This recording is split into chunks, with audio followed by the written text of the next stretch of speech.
Bismillahirrahmanirrahim.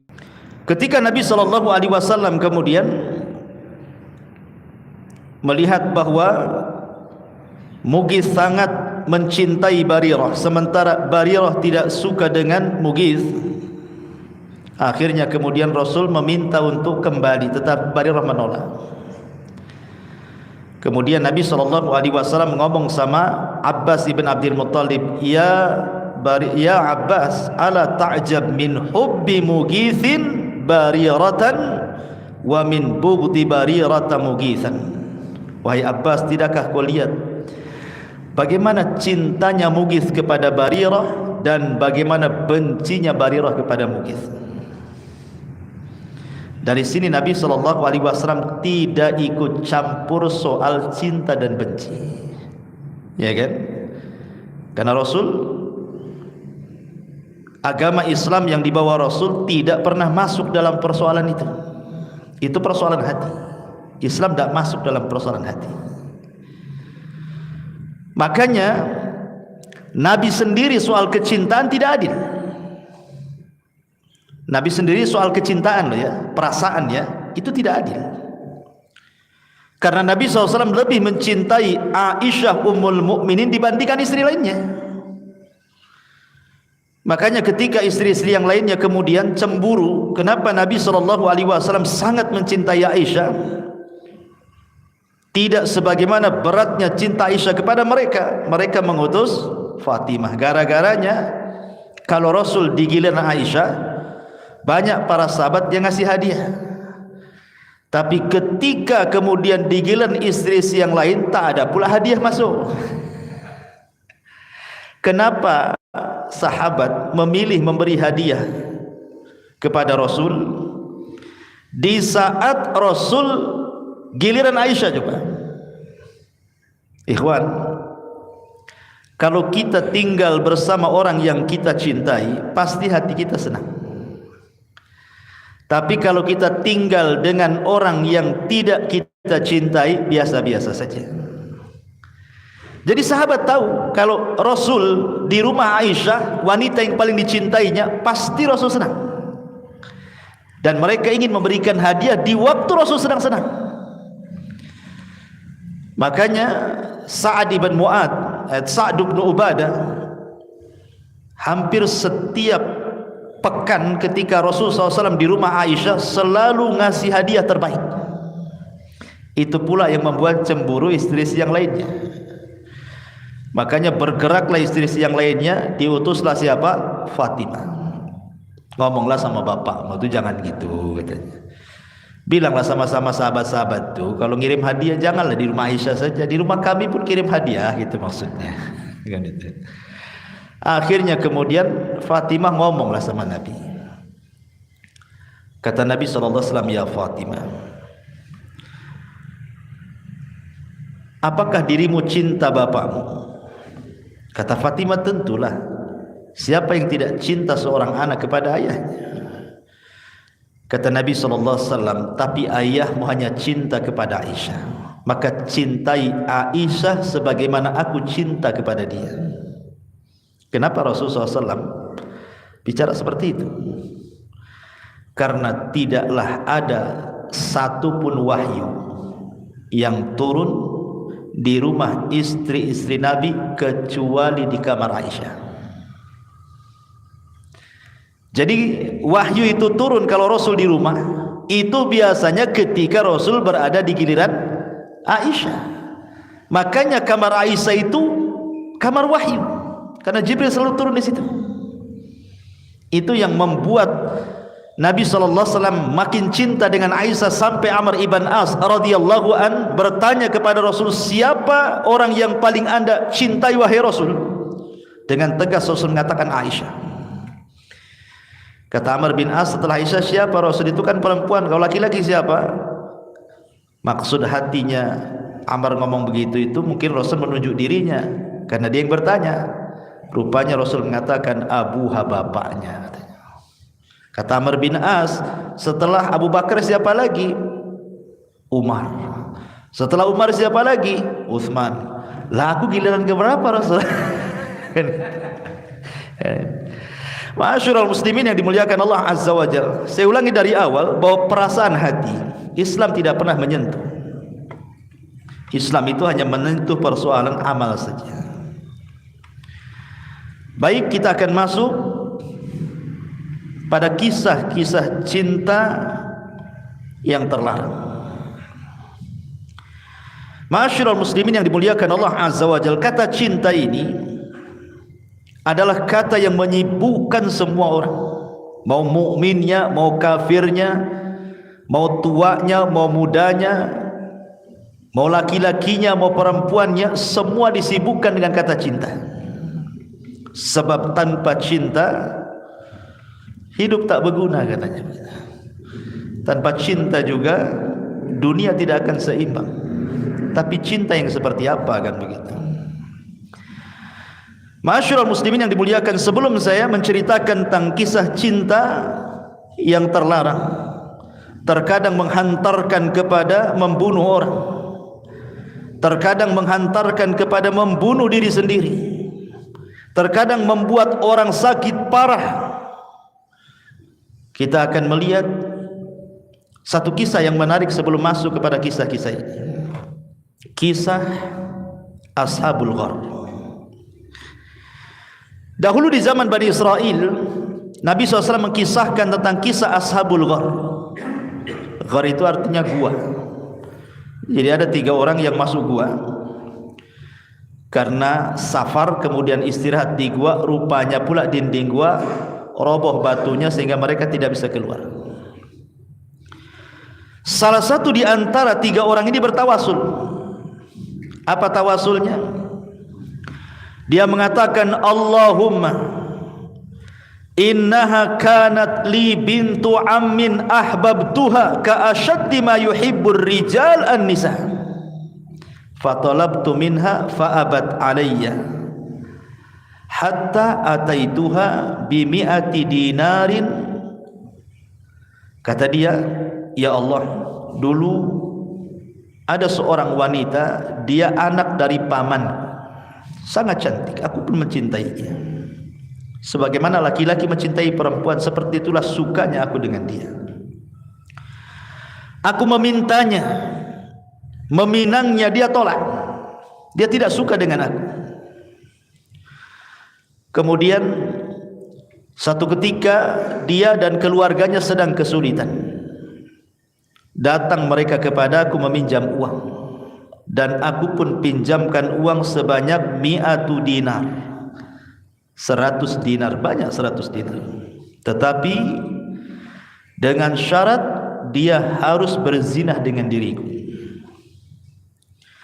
Falamma waqa'tu baina rijlaiha, dia menceritakan, akhirnya setelah dikasih uang 100 dinar itu, terpaksalah wanita ini melayani laki-laki ini sampai ketika sudah membuka aurat semuanya, tinggal berzina saja.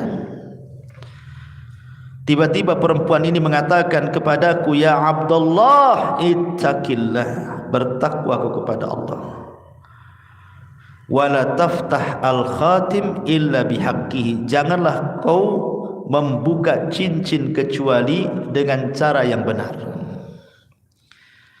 Akhirnya dia pun gemetar ketakutan. Kemudian dia pun tidak jadi berzina. Dia berikan uang 100 dinar itu, kemudian dia pergi. Kemudian dia mengatakan, ya Allah, kalau ini sebuah pahala, iffah diriku, penjagaan diriku, maka tolong bukakan pintu gua itu. Akhirnya tergeser pintu gua itu. Ya, ma'asyiral muslimin yang dimuliakan Allah Azza wa Jalla. Contoh yang kedua, ini contoh ini di zaman Nabi. Ada seorang sahabat namanya Marthad ibn Abi Marthad. Sahabat namanya Marthad ibn Abi Marthad. Di zaman jahiliyah, Marthad ini punya pacar namanya Anak. Dan di zaman jahiliyah itu biasalah kan, mereka memang berzina, minum khamr, itu sudah biasa orang-orang jahiliyah itu. Jadi Marthad ini sangat cinta sekali dengan Anak ini, dan biasa bersenang-senang di zaman jahiliyah. Tiba-tiba hidayah Islam masuk, Marsad pula masuk Islam, anak pula tak mau masuk Islam. Ketika hijrah, Marsad hijrah, anak pula tak mau hijrah karena juga tidak mau masuk Islam. Akhirnya bertahun-tahun, entah berapa tahun tak ketemu, Marsad pun sudah melupakan si anak ini, karena dia sudah dapat Islam kan gitu. Tak mungkinlah berhubungan lagi karena dia seorang musyrikah dan belum menikah. Lah Marsad ini dikenal dalam sejarah orangnya pemberani, dan dia tahu jalan yang baik antara Mekah dan Madinah. Dia tahu tuh jalan-jalan tikus, sudah tahu dia. Pokoknya kalau dia melarikan diri dari Mekah ke Madinah itu nggak mungkin tahu orang-orang Quraisy itu. Dia ahli jalan. Jadi ketika kemudian banyak peperangan antara Islam dengan kaum muslimin, banyaklah orang-orang Islam Madinah itu ketahuan dibawa ke Mekah. Dan Marsad pun meminta kepada Rasul agar dia membebaskan tawanan itu, katanya. Jadi sendirian dibebaskan tuh. Satu nanti dilepas, bawa, sembunyikan, bawa ke Madinah. Itu. Jadi memang dia pintar itu si Marsad, sampai dipuji oleh Nabi SAW. Satu malam, entah kenapa Allah takdirkan, saat dia membebaskan satu tawanan itu, di tengah jalan pula jumpa dengan anak yang sudah lama enggak ketemu tuh, ya, pacarnya dia di zaman jahiliyah itu. Tiba-tiba kata anak, "Anta Marsad?" Engkau Marsad dia, katanya. Udah lama tuh gak ketemu kan, tahu masih kenal namanya pacarnya. Kata Marsad, "Apakah engkau anak?" "Iya, saya anak," katanya. Udah kayak reuni saja tuh. Akhirnya kemudian kata anak, "Ya Marsad, aku sungguh merindukan kamu. Kemana saja dirimu? Bagaimana kalau satu malam ini mampirlah di rumahku, bersenang-senang seperti dulu." Diingatkan masa jahiliyah tuh. Kalau antum diingatkan masa jahiliyah kayak gitu, nggak peduli janggut lagi antum. Akhirnya kemudian kata Marsad, "Haram, tidak boleh. Aku ini agama Islam, kamu musyrik. Dalam Islam agamaku mengharamkan zina. Aku tidak mau." Kata anak, "Ya Marsad, lailah faqat." Satu malam saja, kan dah lama kita tak ketemu. A'udzubillah, dia mengatakan, aku berlindung kepada Allah, satu malam pun aku tak mau. Padahal dalam hati Marsad ini masih suka dengan anak, tapi terhalang dengan agama. Itulah perlunya iman, ikhwan, ya. Karena syahwat ini menggoyang apa saja. Akhirnya kemudian si anak ini ngancam, "Kalau kau tak mau malam ini bersamaku, aku akan kasih tahu orang-orang Quraisy bahwa selama ini yang menculik tawanan-tawanan itu kamu, biar ditangkap dan dibunuh kamu." Diancam. Lihat, gara-gara cinta ditolak, ngancam dia. Akhirnya kemudian kata Marsad, "Silahkan, karena saya tidak mau berzina." Kemudian Marsad langsung lari membawa tawanannya.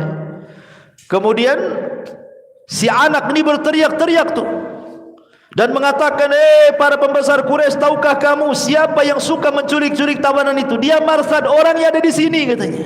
Oh, datang pasukan Quraisy itu sama panahnya, sama tombaknya, dikejar.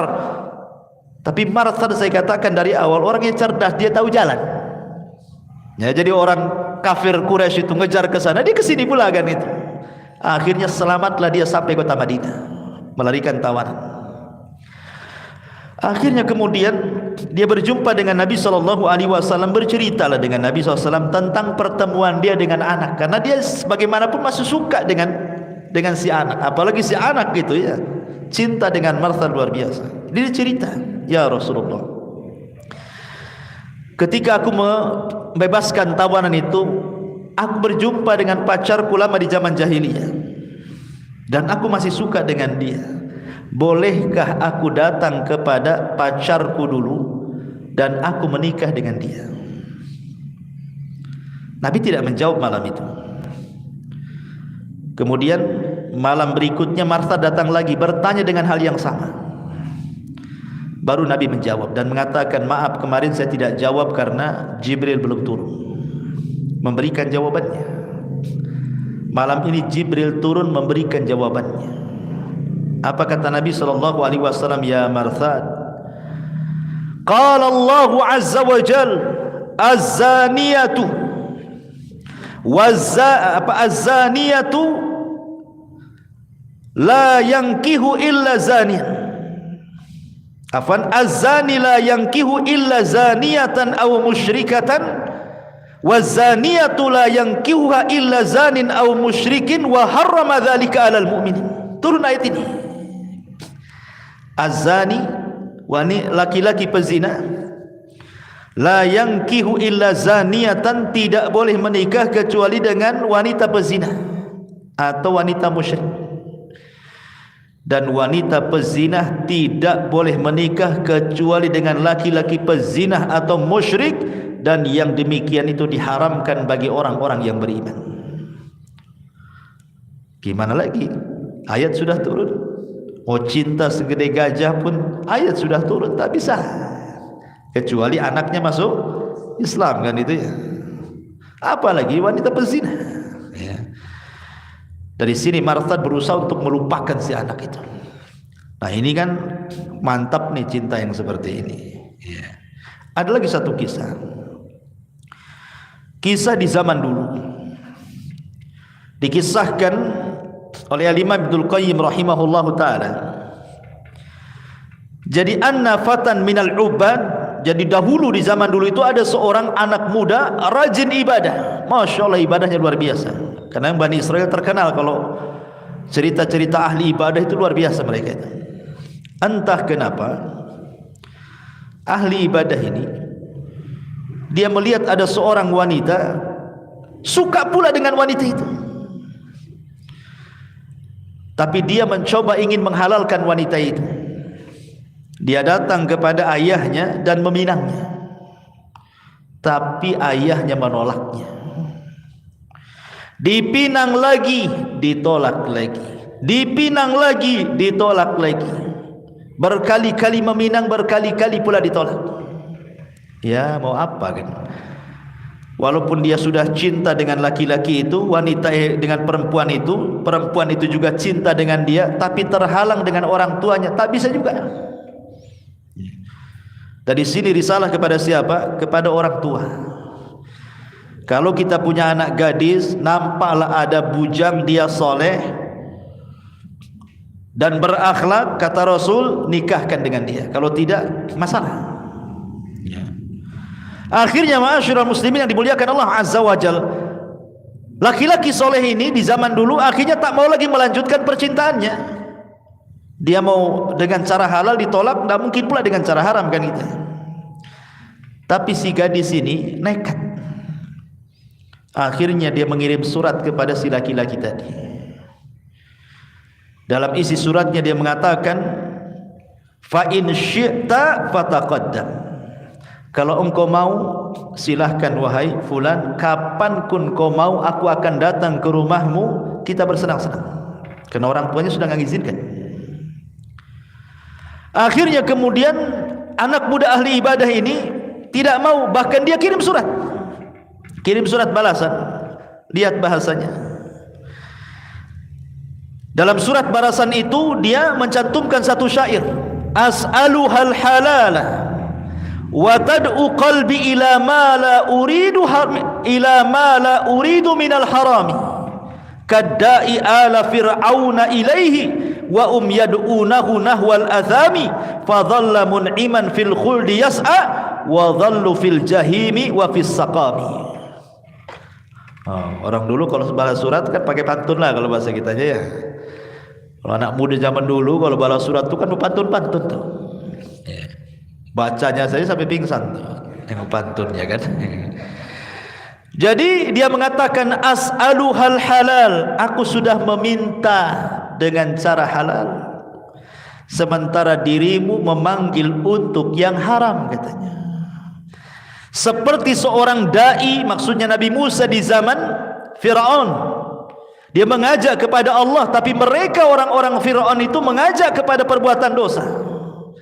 Maka orang-orang yang beriman akan tetap kekal di sorga yang diusahakannya, dan mereka Fir'aun dan keluarga yang kufur akan masuk ke dalam neraka jahanam. Artinya apa? Aku lo ngajak baik-baik, kok pula tak ngajak baik-baik, malah ngajak haram-haram, gitu maksudnya. Ya. Ma'asyiral muslimin, harusnya gitu gentle seorang anak muda kan. Kalau suka dengan orang, jangan ditemui gadisnya, temui orang tuanya. Pak, saya suka dengan anak bapak, cemana? Gini tuh ya. Ya tak cemana-cemana sih. Nampaknya kau tak layak dengan anakku, itu masalahnya. Ma'asyiral muslimin yang dimuliakan Allah Azza wa Jalla, lihat. Bahkan juga ini terjadi juga di zaman salaf dulu. Kisahnya kurang lebih. Cuman dia seorang pemuda yang soleh, muadzin, seorang muadzin. Kalau zaman dulu kan azan karena belum ada corong, naik ke atas. Entah kenapa ketika dia azan, nampak pula anak gadis di rumah orang. Setelah azan terpikir pula lah anak gadis itu. Coba bayangkan, setiap azan anak gadis itu keluar menatap dia, dia pun menatap dia. Ingat, awal cinta itu dari tatapan kan. Awal cinta dari tatapan. Setelah tatap, kemudian janji berjumpa. Setelah janji berjumpa, kemudian bicara. Setelah bicara, kemudian ya teruskan sendirilah, paham atau ya. Akhirnya anak muda ini muazzin lama lah tak azan ini, karena memikirkan si gadis itu. Memberanikan diri dia datang ke orang tua gadis itu. Tapi nasibnya sama, ditolak juga. Tak mau, orang tuanya tak mau. Akhirnya si gadis ini kemudian meminta kepada anak muda itu, karena orang tuanya sudah tidak merestuinya, apalagi ya sudahlah, sekalian kita buat fahisyah, kita bersenang-senang saja katanya. Tapi anak muda ini bagaimanapun punya agama, dia masih takut. Dia kirim surat. Dalam suratnya dia cantumkan satu ayat, innama inni akhafu in asaitu rabbi adzaba yaumin azim. Itu isi suratnya. Allah berfirman, sesungguhnya aku takut, in asaitu rabbi, kalau aku bermaksiat kepada Rabbku, datang kepadaku satu hari azab yang pedih. Itu mantap anak muda gitu ya. Ini enggak dia pula yang mau mengajak-ngajak gitu. Harusnya seperti ini. Makanya kenapa Rasul menghadiahi anak-anak muda seperti ini apa? Sab'atun yudhilluhumullahu fi dhillihi yauma la dhilla illa dhilluh. 7 kelompok yang akan mendapatkan naungan di atas naungan arsy Allah pada hari kiamat. Rajulun dha'athu imra'atun dhata mansabin wa jamalin faqala inni akhafullah.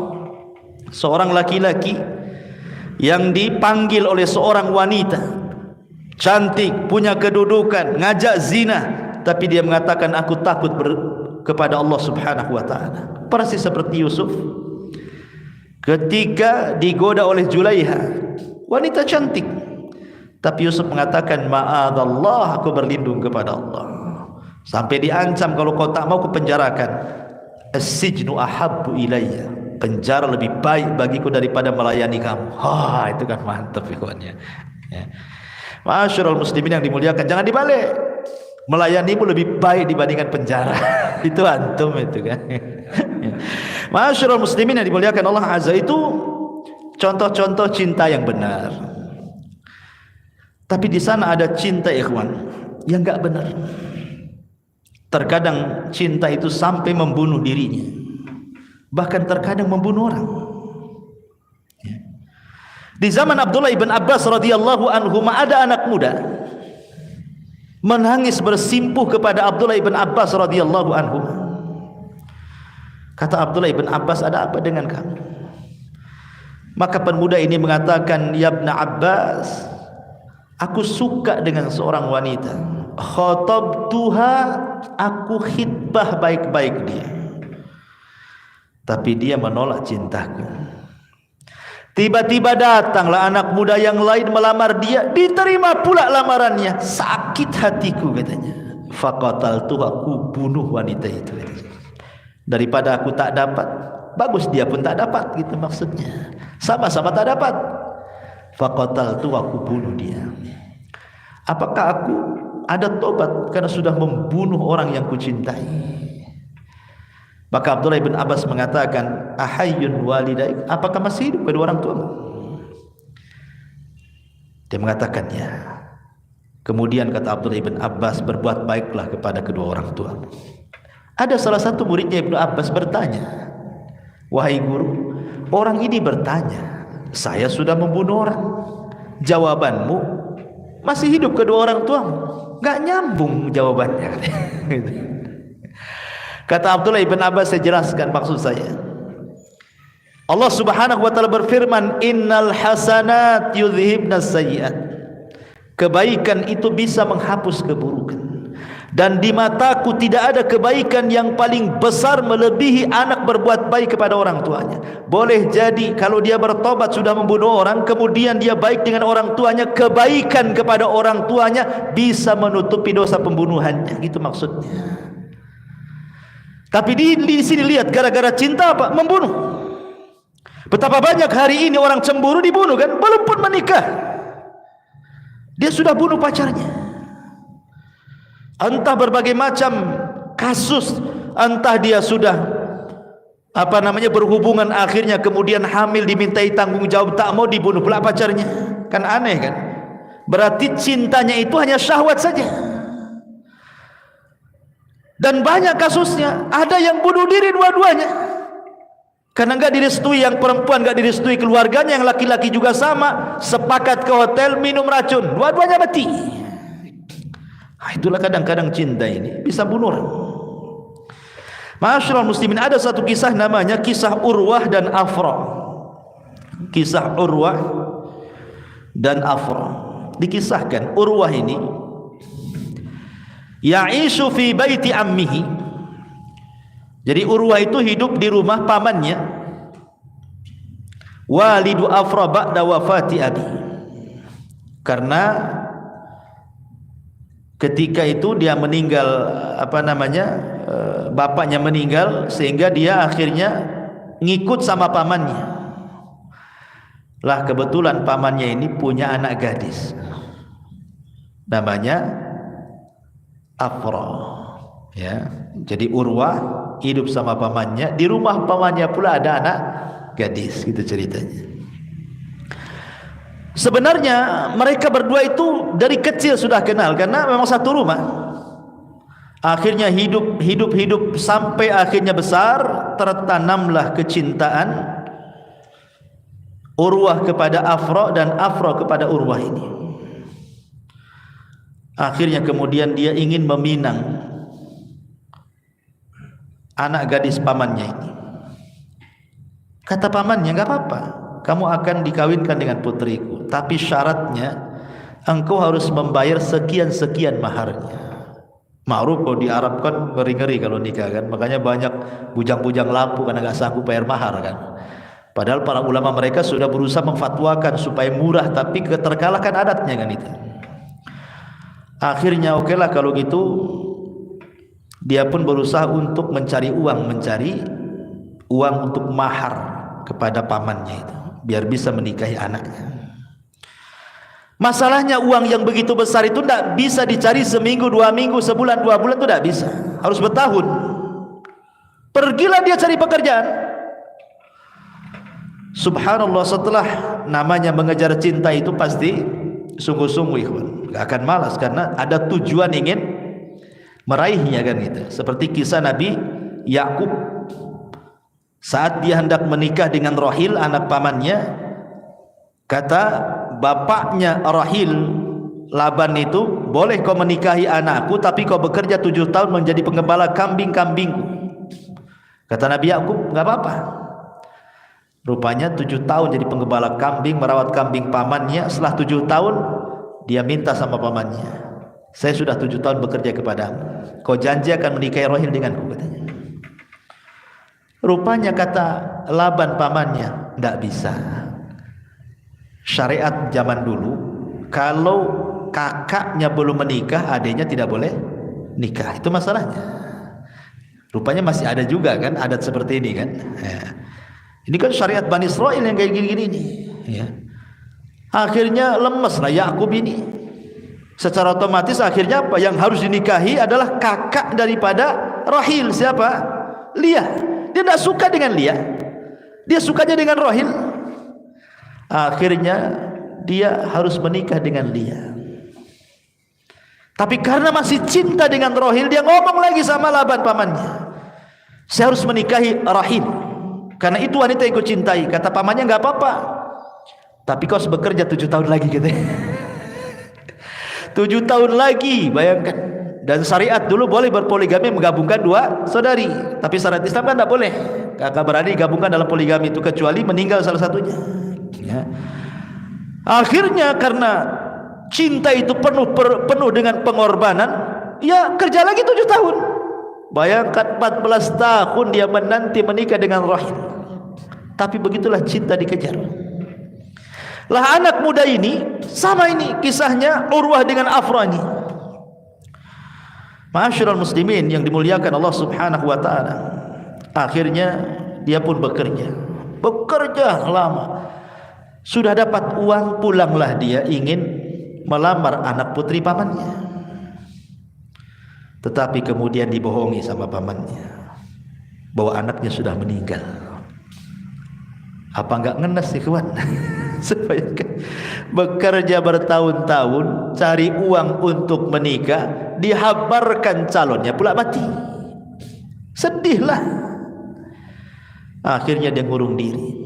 Subhanallah, rupanya setelah beberapa waktu ketahuan bahwa si gadis itu tidak mati, tapi dijodohkan dengan seorang laki-laki bangsawan Bani Umayyah yang kaya dan berada di Syam.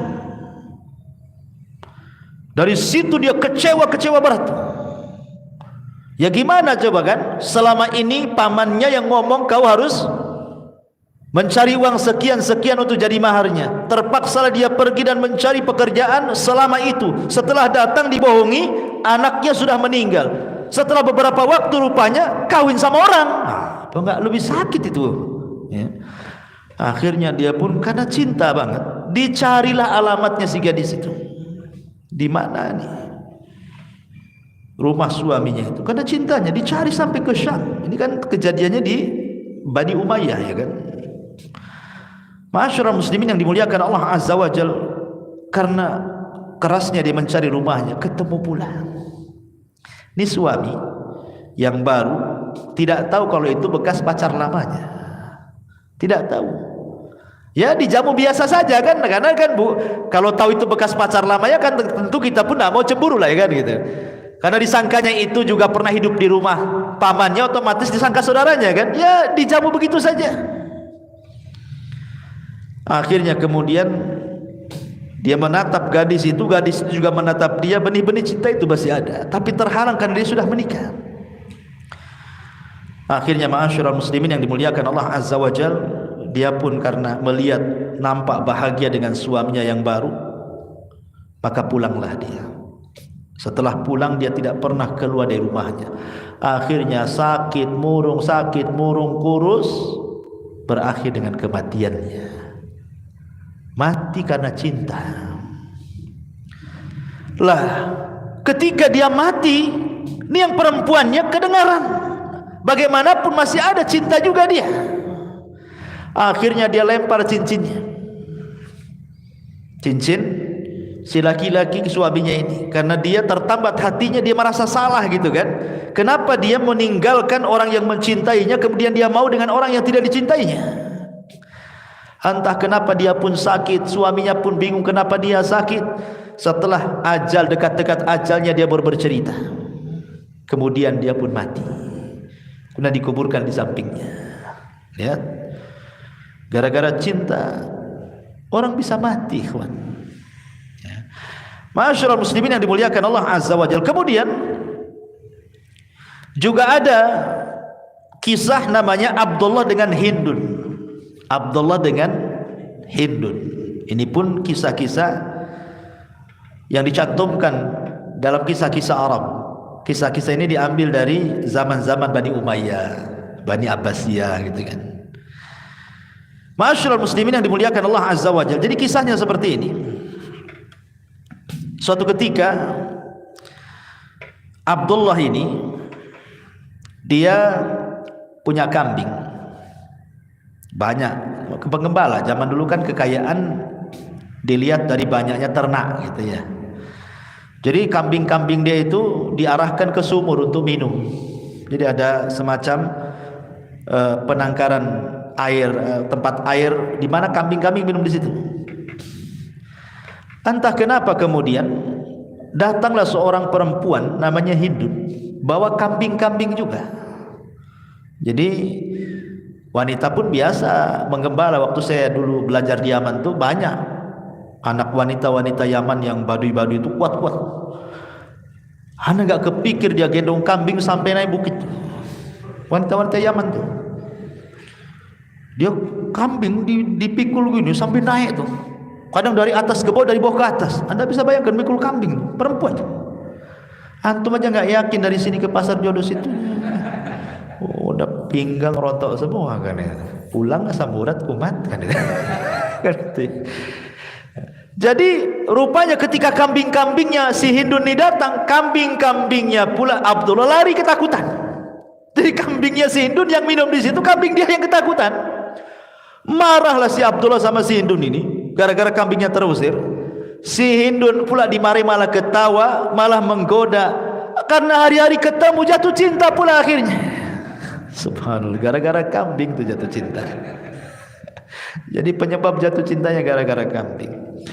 Ma'asyiral muslimin yang dimuliakan Allah Azza wa Jalla, akhirnya Abdul ini ingin menghalalkan si Hindun ini. Dia ingin menghalalkan. Dia datang ke kabilahnya, melamar baik-baik gitu kan. Tetapi ditolak juga sama keluarganya, tidak menerima. Ya, entah kenapa pokoknya nggak menerima. Tiba-tiba kemudian ma'asyiral muslimin yang dimuliakan Allah Subhanahu wa taala, tapi dengan upaya kerasnya Abdullah ini, lama-lama akhirnya orang tuanya menerima juga. Menikahlah Abdullah dengan Hindun ini. Subhanallah, kehidupannya luar biasa. Namanya menikah dengan yang dicintainya beda dengan menikah orang yang tidak dicintainya. Walaupun dalam Islam, antum harus saya luruskan pemahaman. Al-Quran tidak mensyaratkan menikah itu harus cinta. Karena cinta itu adalah hibah dari Allah, bukan kita yang merangkainya. Lain dengan kasih sayang. Kalau kasih sayang, kita yang merangkainya. Boleh jadi cinta sudah hilang, tapi ada kasih sayang. Cinta sudah tidak ada, tapi karena sama-sama sudah tua, suami istri, nanti kalau saya cerai macam mana anak-anaknya, masih sayang lihat anak-anaknya kan, terpaksa dipertahankan walaupun rumah tangganya kayak perang dunia ketiga, hari-hari bertengkar ya. Tapi kalau cinta tidak.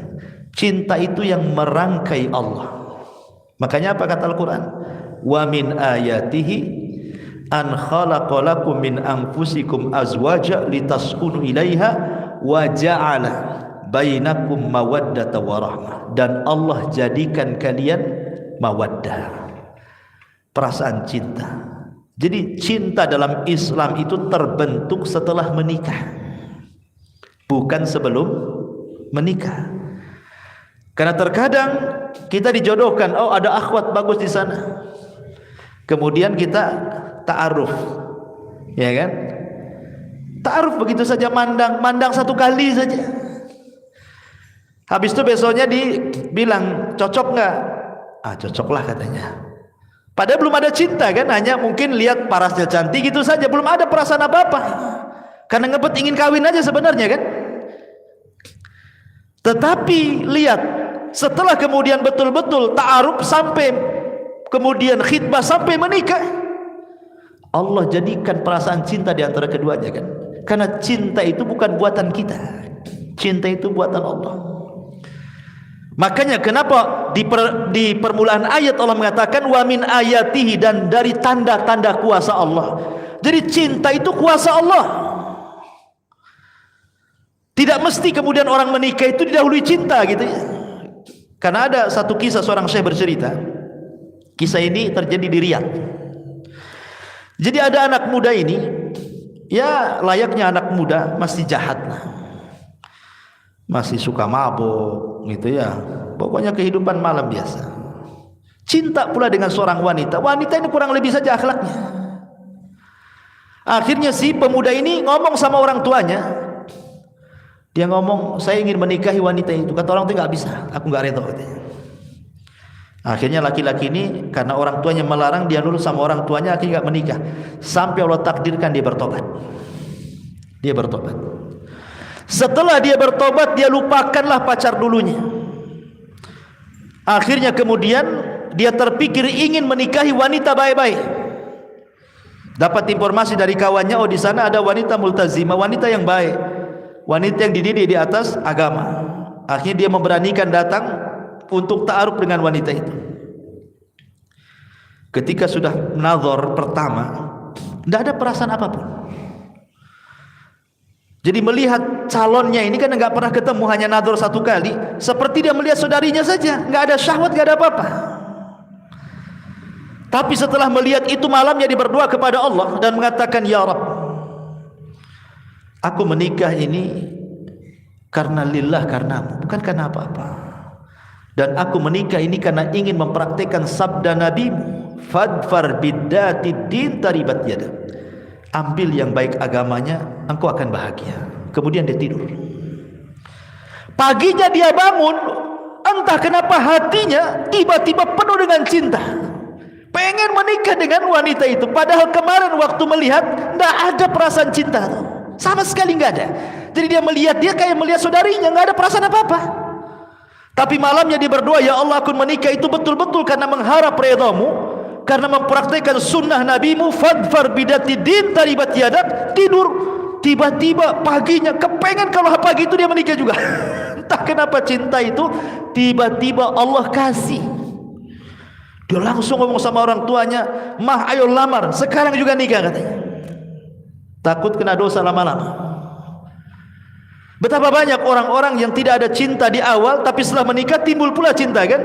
Karena cinta itu adalah hibah dari Allah. Jadi bukan syarat orang menikah itu harus cinta dulu, kan? Karena Al-Quran terbalik setelah 100%. Justru terkadang tidak ada cinta sebelumnya, setelah nikah kemudian cinta, karena cinta itu terbangun dari pernikahan. Maksudnya cinta yang benar, bukan cinta kaleng-kongguan, bukan cinta kaleng-kaleng, tidak ya. Ma'asyiral muslimin yang dimuliakan, kembali kepada kisah ini. Akhirnya subhanallah, Abdullah dengan Hindun ini hidup lamalah suami istri. Allah tidak kasih keturunan. Ya biasalah kan, namanya orang nikah itu kan kadang dikasih keturunan, kadang tidak, kan begitu. Lama tak kasih keturunan. Sementara orang tua Abdullah ini kepengen kalau seandainya punya cucu, kan gitu ya, untuk meneruskan kabilahnya. Karena ini kan anak pembesar, sana pun anak pembesar masalahnya. Akhirnya disuruh menikah dengan wanita lain dan menceraikan Hindun, supaya punya keturunan maksudnya.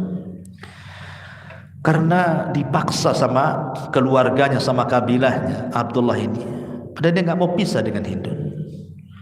Terpaksalah akhirnya dia pun menuruti apa kata-kata orang tua dan kabilahnya.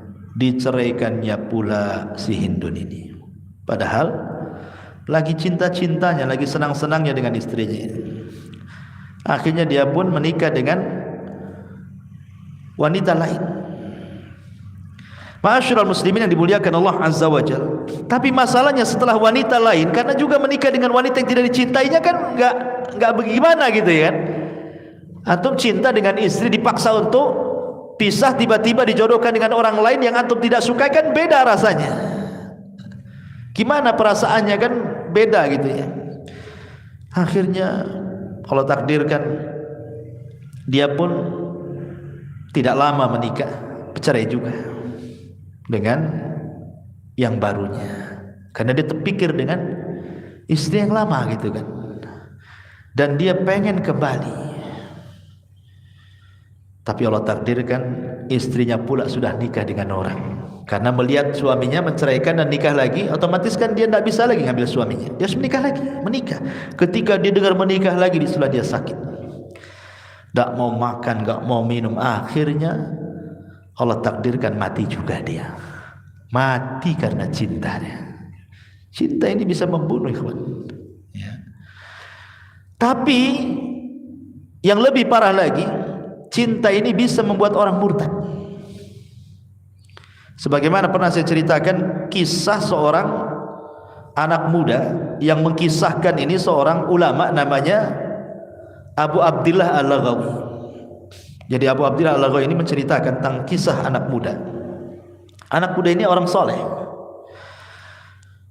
Tiba-tiba kemudian anak muda soleh ini berjalan di sebuah jalan melewati sebuah gereja.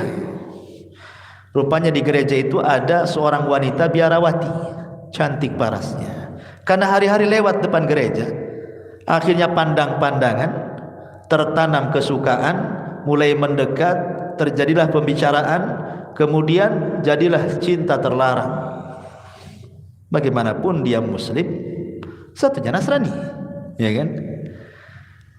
Ma'asyiral muslimin yang dimuliakan Allah Azza wa Jalla. Karena masalahnya bukan tidak boleh laki-laki muslim menikahi wanita Nasrani, tidak bisa. Tapi masalahnya ini wanita ini kan biarawati, kan enggak nikah.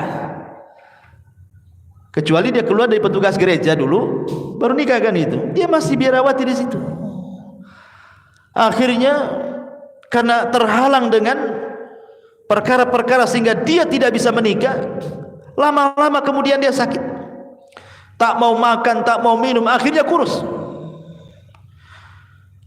Abu Abdillah Al-Laghawi menceritakan ini. Datanglah kepada anak muda itu. Maksudnya dikasih semangat. Ya, enggak usahlah mikirin dia. Wanita muslimah masih banyak, ngapain pula mikir dia gitu maksudnya. Dia kan Nasrani gitu kan. Tapi subhanallah memang cinta membutakan orang, ikhwan. Apa kata laki-laki anak muda ini? Ya imam, karena dia gurunya. Kalau Allah subhanahu wa ta'ala misahkan aku dengan dia di dunia, katanya, janganlah Allah pisahkan aku dengan dia di akhirat, katanya. Itu bahasanya. Kalau Allah sudah pisahkan aku dengan dia di dunia, tak bisa berjumpa, tak bisa menikah, jangan pula Allah pisahkan aku dengan dia di akhirat. Ini Abu Abdillah Al-Laghawi enggak paham bahasa seperti itu. Dalam kali itu bahasanya. Kata Abu Abdillah ini, maksudmu apa? Ya. Maka anak muda ini mengatakan,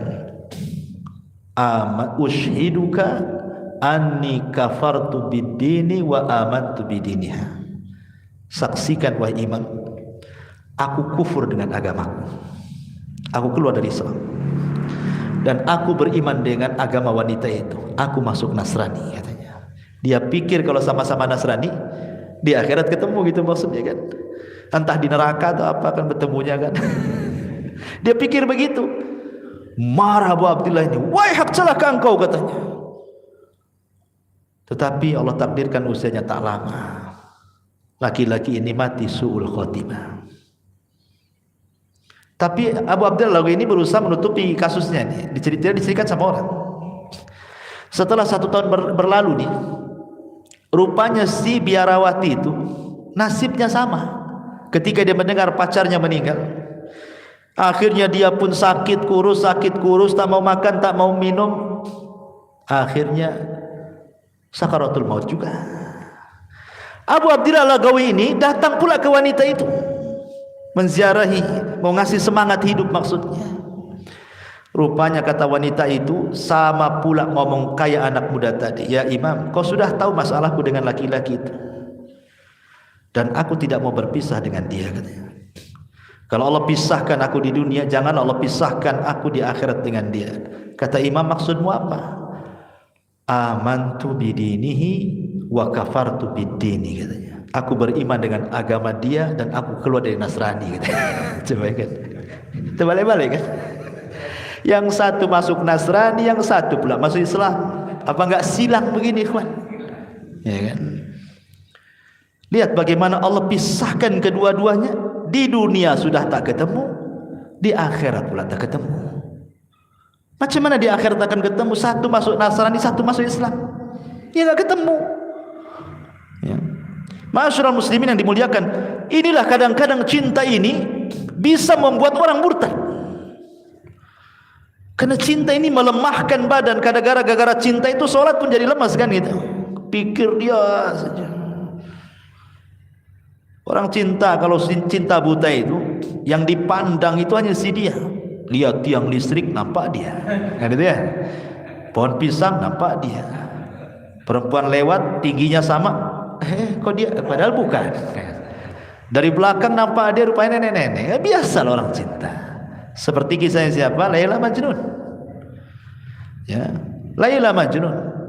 Si Majnun ini kenapa disebut Majnun? Namanya bukan Majnun. Ada yang mengatakan namanya asyik. Ya. Jadi dia karena ditolak cintanya oleh keluarga, kurang lebih gara-gara ditolak cintain. Makanya inilah bahayanya orang tua kalau tak paham perasaan anaknya. Banyak orang tua itu maksud dia mencarikan yang terbaik untuk dia kan. Seperti di zaman para sahabat yang diceritakan Abdullah bin Abbas radhiyallahu anhuma. Jadi ada seorang sahabat punya anak gadis. Anak ini dirawat dia dan yatim, anak yatim. Dia ngambil anak kecil perempuan, dirawat dia sampai besar, anak yatim ini sampai gadis. Kemudian pengen menikah. Ada dua laki-laki yang melamarnya, satu kaya, satu miskin. Sahabat ini datang kepada Nabi SAW. Ya Rasulullah, aku punya anak yatim yang kubesarkan sekarang mau menikah. Sekarang ada dua laki-laki yang melamarnya, satu kaya, satu miskin. Aku suka yang kaya, dia pula suka yang miskin, katanya. Gimana nih? Maksudnya kan orang tua itu kalau kaya nanti biar gak susah gitu kan. Tapi kalau anak gadis itu kan mikirnya bukan kaya, cinta dulu kan gitu. Aku suka dengan dia. Apa kata Rasulullah? Lam yura lil mutahabaini mithlun nikah, katanya. Aku tidak pernah melihat seseorang yang memadu kasih dan saling mencintai seperti seseorang yang menikah, katanya. Maknanya apa? Rasulullah ngomong begini, biarkan dia yang mengarungi rumah tangga, bukan kamu gitu. Kalau dia milih yang itu, terserah dia yang mau menjalani, bukan kamu yang mau menjalani, gitu maksudnya kan. Ya. Dia yang tahu mana yang dicintai, mana yang tidak. Rasul mengatakan seperti itu. Jadi si asyik ini karena ditolak cintanya sama keluarganya, jadi dia tak mau lagi melihat wanita lain, tak mau lagi. Jadi yang terpikir itu si Laila saja. Apalagi kalau datang malam suka dia, tapi kalau siang tak suka. Kenapa? Karena bahasa Arabnya kalau malam itu sama dengan nama pacarnya. Apa bahasa Arabnya malam? Lail, katanya. Ah, itu nama pacarku, katanya. Siang nahar, oh bukan nama pacarku, katanya. Jadi kalau malam dia suka. Ah, ini katanya Laila datang, katanya. Kalau siang tak suka dia. Makanya disebut Majnun, gila. Jadi suatu hari dia safar, berburu ke hutan. Lapar, cari makan, berburu, cari ke hutan. Rupanya adalah kijang itu lewat, dibidik dia sama panahnya, kena pula kakinya, robohlah kijang itu. Diambil pisaunya, hampir mau disembelih, ditatap pula mata kijang itu baik-baik. Kok matanya sama dengan Laila, katanya. Dilepas lagi kijang itu, gara-gara matanya sama dengan Laila. Coba logika ikhwan, mana ada mata kijang dengan mata orang sama? Mata kijang gede, mata orang kecil. Mana bisa disamakan tuh? Karena cintanya dengan Laila sampai dia matanya tuh diperhatiin. Kok seperti mata Laila? Subhanallah. Dilepas pula kijang itu. Makanya disebut Majnun tuh. Ini Majnun, gara-gara cinta disebut Majnun. Gila orang ini, katanya. Ya. Ma'asyiral, ya begitulah cinta, menggilakan orang. Ma'asyiral muslimin yang dimuliakan Allah Azza wa Jalla. Tapi cinta juga terkadang ada pengorbanan. Ingat kisah sahabat Rasul, sahabiah Rasul namanya Ummu Sulaim. Ummu Sulaim ini dia adalah ibunda dari Anas ibn Malik radhiyallahu anhu. Suaminya namanya Malik ibn Nadhr, kafir. Dia tidak suka dengan istri masuk Islam. Ketika punya anak, Anas masih bayi, suka ditalkin sama Ummu Sulaim, manas-manas si suaminya. Nah, asyhadu an la ilaha illallah wa asyhadu anna Muhammadar Rasulullah. Apa enggak bising tuh suaminya, masih kafir? Ditalkin-talkin syahadat sama Ummu Sulaim tuh anaknya itu di depan suaminya. Makin bencilah suaminya karena masih musyrik dia. Tidak suka dengan lafaz itu. Akhirnya dia pergi berdagang ke Syam. Allah takdirkan matilah di jalan suaminya Anas bin Nadhr itu. Malik ibn Nadhr itu. Menjandalah Ummu Sulaim ini dan punya anak satu, Anas bin Malik. Banyak sahabat yang melamar tapi kurang cocok gitu. Biasa kan, enggak semua lamaran itu diterima. Kalau tak cocok gimana pula kan. Rupanya datang seorang laki-laki sudah ganteng, kaya, dihormati, ada nasab, ada dunia, Masya Allah sahabat ini. Tapi masih kafir dulunya, namanya Abu Talha radhiyallahu. Ini masih kafir ceritanya. Datang ke Ummu Sulaim karena sudah cintanya dengan Ummu Sulaim itu. Karena dulu di zaman jahiliyah kan belum ada hayat hijab, jadi sudah kenal sebenarnya kan itu. Walaupun sudah masuk Islam ada hayat hijab kan. Hayat hijab pun adanya di Madinah, berarti ketika kejadian di Mekah kan belum ada. Ketika berada di Madinah, Abu Talha ini nampak parasnya Ummu Sulaim karena belum ada datang hayat hijab. Sukalah Abu Talha dengan Ummu Sulaim ini. Tetapi kemudian setelah dilamar, Ummu Sulaim menolak. Padahal kalaulah ada gadis yang dilamar Abu Talha, enggak ada gadis yang menolaknya, sudah ganteng kaya. Apalagi di zaman sekarang ganteng itu nomor 100, yang penting kaya kalau perempuan di zaman sekarang kan. Enggak apa-apa hitam celeng, enggak apa-apa. Yang penting nampak mobilnya, nampak rumahnya, enggak apa-apa. Itu perempuan zaman sekarang kan. Walaupun dihadapkan yang ganteng, kalau utang banyak ngapain cinta bosial katanya. Gak mau itu. Tapi jelek, kaya, banyak uang, langsung bagaikan kereta ditunggu orang semua. Jadi akhirnya kemudian kata Ummu Sulaim, ya Abu Talha, saya yakin masyarakat Arab, wanita-wanita kalau kau lamar gak ada yang menolak. Masalahnya bukan aku tak mau menerima lamaran. Innaka mru'um kafir wa ana muslim. Engkau kafir, aku muslimah. Engkau penyembah berhala, aku penyembah Allah. Enggak nyambung katanya. Ditolak cintanya, ditolak lamarannya. Tapi karena cinta memang perlu pengorbanan, ikhwan. Akhirnya dikorbankanlah agamanya Abu Talha. Padahal mengorbankan agama itu berat kan gitu ya. Orang harus murtad itu kan berat itu sebenarnya. Karena merubah keyakinan itu beda dengan merubah yang lain. Tapi karena cinta, Abu Talha ini dikorbankan agamanya. Dia datang kepada Ummu Sulaim, asyhadu an la ilaha illallah wa asyhadu anna Muhammadar Rasulullah, jadikan syahadatku sebagai maharmu katanya. Akhirnya kemudian menikahlah Ummu Sulaim dengan Abu Talha dengan mahar syahadatain. Dari situ Anas bin Malik mengatakan, demi Allah tidak ada mahar semulia ibuku, bangga dia. Yang lain maharnya seperangkat alat sholat, ya kan? Kadang-kadang sajadahnya aja, gak lengkap kan itu ya. Tapi ibuku, kata Anas, maharnya adalah Islam. Luar biasa. Harusnya begitu gitu. Kalau orang suka dengan orang itu berkorban tapi positif, ya. Masyarul muslimin, tetapi tidak ada kisah yang menarik dari semua kisah yang ana baca soal pengorbanan dalam cinta itu, ikhwan, melebihi kisah putri Nabi. Namanya Zainab bintu Rasulullah sallallahu alaihi wasallam yang menikah dengan Abul As ibn Rabi. Kita tutup kajian kita dengan kisah Zainab dan juga Abul As. Gini ceritanya. Zainab ketika menikah dengan Abul As ini, ikhwan, kan masih kafir dua-duanya karena Islam belum datang. Tetapi Zainab ini sangat cinta dan sayang dengan Abul As, sebagaimana Abul As juga sayang dan cinta dengan Zainab. Ketika Abul As ini berdagang ke Syam, rupanya Rasul diangkat jadi nabi. Jadi Abul As tidak tahu suaminya Zainab ini. Ketika Rasul mendakwahkan dakwah Islam ke keluarganya, semua masuk Islam. Khadijah, anak-anaknya, anak angkatnya, Ali, Zaid, semua masuk Islam.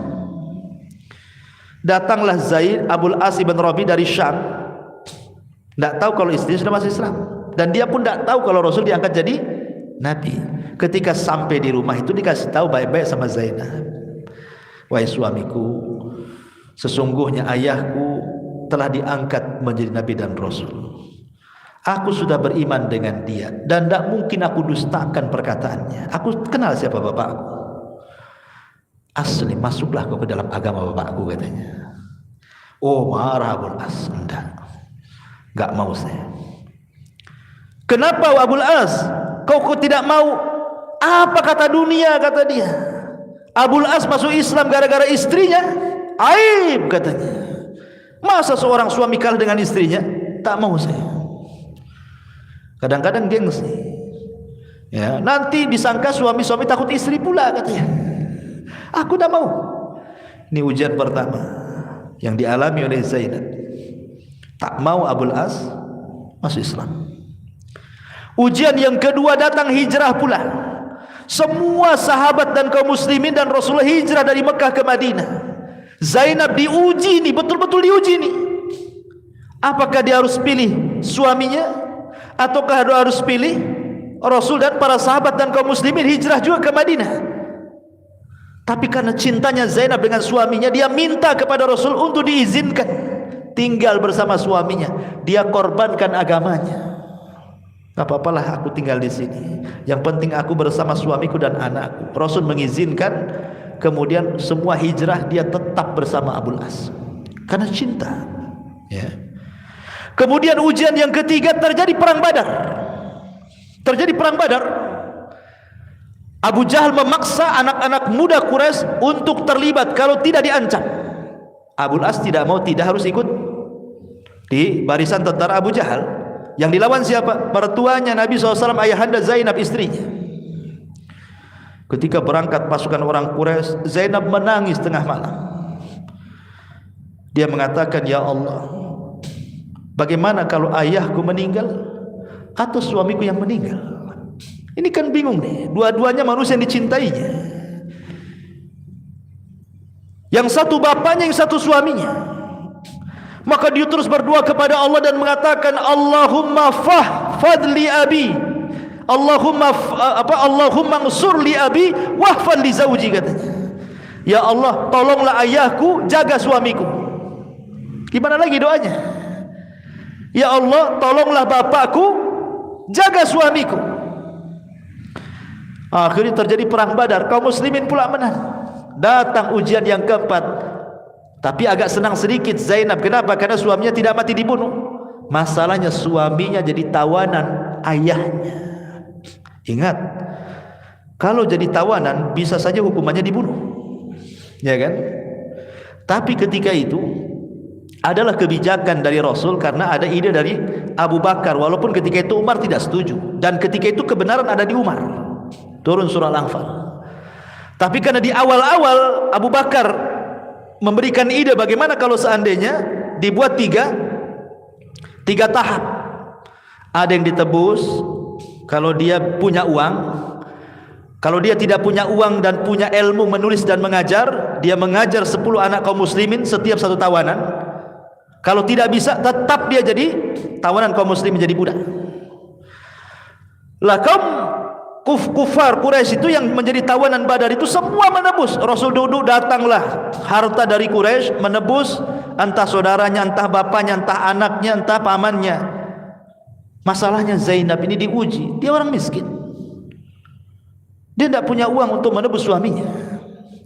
Pakai uang pakai apa coba? Apalagi dia tahu dia seorang wanita muslimah, tidak mungkin orang-orang untuk membantu dia. Apalagi Abul As itu tahu dia suami dia, mana ada kabilah membantunya.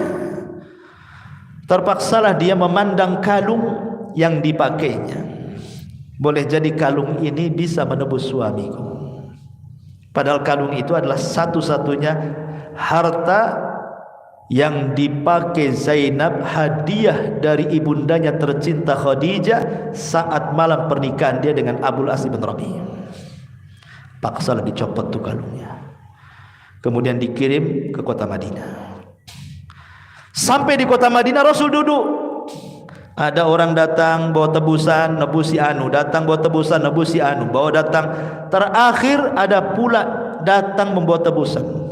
Ini tebusan untuk Abul As ibn Rabi'. Terpikir siapa lagi kalau bukan putrinya Zainab, ya kan? Akhirnya diserahkanlah kemudian satu kis kresek bahasa kitanya, kemudian diserahkan kepada Rasul. Pas dibuka oleh Rasul, kaget dia. Kenapa? Karena isinya kalung dan teringat dengan Khadijah. Diambillah kalung itu sama Nabi, dibolak-balik, kadang dicium-cium, dibolak-balik, dicium-cium, tanpa terasa Rasul menangis. Ya. Sahabat heran, kenapa gara-gara pegang kalung Rasul nangis? Sehingga sahabat mengatakan, wa ma yubkika ya Rasulullah. Rasul, kenapa Anda menangis wahai Rasul? Maka Nabi SAW mengatakan sambil memegang kalung dan mengangkat di hadapan para sahabat, hadzal iqd. Tahukah kamu kalung ini? Ahdat Khadijatu li Zainab lailata zafafiha, katanya. Ini kalung, kata Rasul, adalah kalung yang dihadiahkan Zainab, yang dihadiahkan Khadijah, istri yang tercinta, untuk putrinya Zainab di malam hari menikahnya dia dengan Zaid, dengan Abul As bin Rabi', katanya.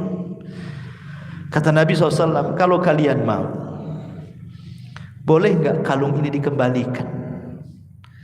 Tetap Rasul walaupun pemimpin, bukan serta-merta asal mengambil tebusan, kan gitu. Tetap minta kepada para sahabat, bagaimana ide mereka? Kata Rasul, kalau kalian mau, bisa enggak kalung ini dikembalikan kepada pemiliknya? Lepaskan suaminya. Kemudian para sahabat mengatakan, terserah Anda wahai Rasul. Maka Rasul mengatakan kepada utusan dia, kembalikan kalung ini kepada Zainab. Qullah, katakan kepadanya, inna abaki yaqulu laki la tusarrifil aqd li Abil As ibn Rabi'. Rasul ngomong sama utusan itu, nanti kalau sampainya kau di Mekah, bilang sama putriku Zainab, bapakmu ngomong, jangan menebus suamimu dengan kalung itu, karena itu kalung adalah peninggalan ibundanya. Sebab kalau jadi barang tebusan bisa saja beralih ke tangan sahabat, kan? Ya, karena namanya dibagi-bagi, nggak tahu kalung ini milik siapa nantinya, kan? Dan itu tidak mau, dan ini menunjukkan kecintaan Rasul kepada Khadijah, ikhwan. Akhirnya kemudian Rasul mengatakan kepada Abul As, aku bebaskan kau karena kesepakatan para sahabat. Tapi saya minta, ini ujian paling berat bagi Zainab nih. Sesampainya kau di Mekah, semalam telah turun ayat kepadaku, tidak boleh laki-laki musyrik menikah dengan wanita muslimah. Sepulangnya dari Mekah, hantar Zainab ke Madinah. Gimana coba? Zainab itu cinta dengan Abul As sampai rela mengeluarkan kalungnya. Tiba-tiba bapaknya nyuruh untuk pisah, bukan karena tidak suka, tapi ini aturan agama. Allah sudah turunkan wahyu, tidak boleh laki-laki musyrik menikah dengan wanita muslimah, atau sebaliknya. Kalau ahli kitab masih adalah perempuannya dari mereka boleh, laki-lakinya dari kita, kan begitu. Kalau musyrik tak boleh. Mau dua-duanya dari mereka, dua-duanya saat perempuan dari mereka, laki-laki dari mereka, sama aja, tidak boleh. Ini ujian berat. Akhirnya disampaikanlah oleh Abul As bin Rabi kepada Zainab ini. Menangis Zainab, tak mau pisah. Tapi memang gimana, ini ada aturan agama, ya terpaksa harus samina wa ata'na, kan? Secinta apapun Zainab kepada Abul As dan secinta Abul As kepada Zainab, tetap harus pisah. Ini agama yang memisahkan, bukan Nabi.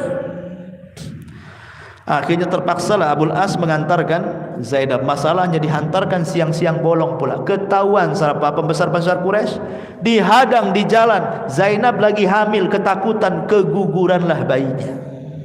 Bayangkan, keguguran bayinya. Akhirnya dihantar balik lagi ke Mekah. Kemudian orang-orang Quraisy mengatakan, kata Abu Jahal, Abul As, kenapa kau tidak hantar dia malam-malam sehingga mata kami tidak melihat? Kenapa kau hantar siang-siang, katanya? Kalau kau mau hantar malam-malam, katanya. Akhirnya kemudian malam-malam setelah agak sembuh karena keguguran, kan itu, akhirnya malam-malam dihantar dan berhasil selamat sampai kota Madinah. Sahabat tahu Zainab sudah tidak mungkin berjumpa dengan Abul As, satu muslimah satu kafir. Banyaklah para sahabat ini ujian lagi bagi Zainab. Datang kepada Rasul melamar Zainab. Yang melamar ini sudah jelas-jelas sahabat-sahabat mulia, enggak mungkinlah sahabat-sahabat biasa kan begitu ya. Tentu as-sabiqunal awwalun, anak Nabi, enggak sembarang lah. Sekarang aja anak sultan enggak sembarang yang melamar, apalagi anak Nabi. Sebanyak sahabat ingin jadi besan Nabi karena kalau sudah berkerabat dengan Nabi tidak akan terputus sampai kiamat. Ini ujian Zainab. Tapi semua ditolak dia. Kenapa? 20 tahun dia menunggu suaminya, menunggu hidayah menyapa suaminya, menunggu hidayah suaminya muslim. Ditunggunya terus. Mudah-mudahan suami saya masuk Islam, mudah-mudahan suami saya masuk Islam. Terus itu Zainab. Akhirnya Allah takdirkan keinginan terpenuhi ketika Abul As membawa dagangan orang-orang Mekah ke Syam. Kita tahu bahwa perjalanan Mekah ke Syam itu mau tidak mau harus rute Madinah, karena cuma satu rutenya. Kepulangan dia dari Syam ketangkap pula oleh para sahabat, menjadi tawanan kedua kalinya. Hartanya dirampas lagi. Ini harta orang masalahnya. Maka Abul As malam-malam dia kabur. Tapi kalau kabur ke Mekah dia takut dia akan dikejar oleh sahabat, bisa dibunuh. Terpaksa dia lari kemana? Ke rumah Zainab. Malam-malam lari ke rumah Zainab. Sampai kemudian bersembunyi di rumah Zainab sampai waktu fajar. Ketika Rasul sedang sholat fajar, Zainab berteriak-teriak, "Aku sudah melindungi Abul As, aku sudah melindungi Abil As," katanya. Rasul lagi sholat tuh. Selepas salam, "Assalamualaikum warahmatullahi wabarakatuh," kata Rasul, langsung menghadap para sahabatnya, "Apa kalian dengar apa yang dikatakan putriku Zainab?" katanya. Sahabat mengatakan, "Ya wahai Rasul." "Apa yang dikatakannya?" "Dia telah melindungi Abil As." Apa kata Rasul? "Lindungi orang yang dilindungi putriku," kata Rasul. Akhirnya kemudian Abul As pun tidak diapa-apain. Kemudian Rasul datang kepada Abul As dan mengatakan, "Kau boleh pulang, bawa barang-barang, jangan pernah ketangkap lagi," katanya. Tapi Zainab ngomong lain pula, "Wahai Abul As, suamiku, masuklah kau ke Islam." Jadi Zainab masih terus ngajak dia masuk Islam kan? "Masuklah kau ke Islam." Kata Abul As, "Tidak, aku tidak mau." Akhirnya pulang dia. Setelah kemudian melihat akhlak Rasul, akhlak para sahabat, terpikirlah apalagi barang-barang orang sudah dikembalikan, dia pun pulang ke Mekah bawa barangnya lagi. Sampai di Mekah dia kembalikan barang-barang itu kepada orang-orang yang punya. Kemudian dia mengatakan, "Adakah harta kalian yang kurang dari tanganku?" Mereka mengatakan, "Tidak, semuanya bahkan bertambah." Kata Abul As, "Asyhadu an la ilaha illallah wa asyhadu anna Muhammadar Rasulullah." Aku masuk agama Muhammad. Habis itu dia pergi dari Mekah ke Madinah. Ngomong baik-baik sama Rasul-Rasul. "Aku bersaksi kepadamu, asyhadu an la ilaha illallah wa asyhadu anna Muhammadar Rasulullah." Kata Abul As, "Rasul, masih bisa aku bersama Zainab," katanya. Saking cintanya, masih bisa aku bersama Zainab, katanya. Maka Rasul mengambil tangannya, "Ayo kita pergi." Sampai kepada Zainab, "Zainab, ini suamimu, terima." Dari sini menunjukkan kalau dulunya orang kafir menikah masuk Islam tak usah lagi harus membuat akad baru gitu maksudnya. Sudah dijadikan suami istri. Umpamanya orang Hindu, orang Buddha masuk Islam, dua-duanya tidak ada nikah lagi, sudah sah gitu maksudnya. Pernikahan dia di zaman dulu, apabila masuk Islam tidak ada pernikahan baru. Karena Abul As dengan Zainab itu dulu musyrik. Ya kan? Setelah Islam datang, kemudian dua-duanya masuk Islam, oleh Rasul dikembalikan lagi kan, tanpa pernikahan baru. Ini faedah fikihnya di sini. Tapi subhanallah, karena Zainab pernah keguguran, akhirnya sering sakit-sakit. Tidak lama dia hidup bersama Abul As, padahal sudah bahagia suaminya masuk Islam. Berakhir dengan kematiannya. Rasul pun sedih. Kemudian Abul As pun sama. Orang yang dicintainya meninggal dunia, macam mana cara memikirkannya? Akhir terpikir sakit, ujung-ujungnya meninggal dunia juga. Allah pisahkan karena Zainab dengan Abul As, Allah pisahkan karena Allah. dan Allah pertemukan keduanya juga karena Allah Subhanahu wa taala di surga. Jadi di sini menunjukkan bagaimana Zainab memberikan contoh pengorbanan cinta, gitu maksudnya. Cinta dalam rumah tangga, cinta yang benar. Masih mengharapkan baiknya. Di zaman sekarang kan, sampai waktu beberapa minggu yang lalu saya dapat WA pertanyaan itu. Ada 3 ummahat itu nanya saya, bukan orang Batam, orang luar. Cuman karena WA ini agak malas pula jawabnya ini. Kadang-kadang ya dia tanyanya beberapa kalimat, saya harus menjawab berlembar-lembar pula. Kecuali jawabannya iya atau tidak kan enak gitu. Ini minta dalil, minta pendapat, minta ini, kadang-kadang repot pula kan. Makanya kadang-kadang saya nggak jawab pakai tulisan, saya pakai noise aja ngomong. Dan itu kadang-kadang malas pakai tulisan gitu. Kadang-kadang nggak dijawab sama sekali karena juga lupa banyaknya soalan gitu kan. Atau kalau pas ingat kita kumpulkan, kita jawab di ATKJ kadang-kadang. Intinya bahwa rata-rata kasusnya suaminya jahat, suaminya peminum, suaminya masih suka begadang malam-malam, apa yang dilakukan, kadang selingkuh, macam-macam lah kasusnya itu. Ya. Maka kalau Allah uji seperti itu, lihatlah kondisi Zainab. Lebih parah mana pemabuk dengan kafir? Zainab ini kafir suaminya. Belum tentu orang mabuk kafir kecuali menghalalkan khamr. Seperti mengatakan, mau minum antum? Kata antum, dah, anda gak minum khamr. Tapi kalau antum mau minum silahkan saja, boleh-boleh saja. Kafir itu, walaupun dia gak minum. Kenapa? Karena membolehkan. Gak boleh membolehkan yang diharamkan. Bahasanya jangan begitu. Maaf saya tak minum dan khamr itu diharamkan.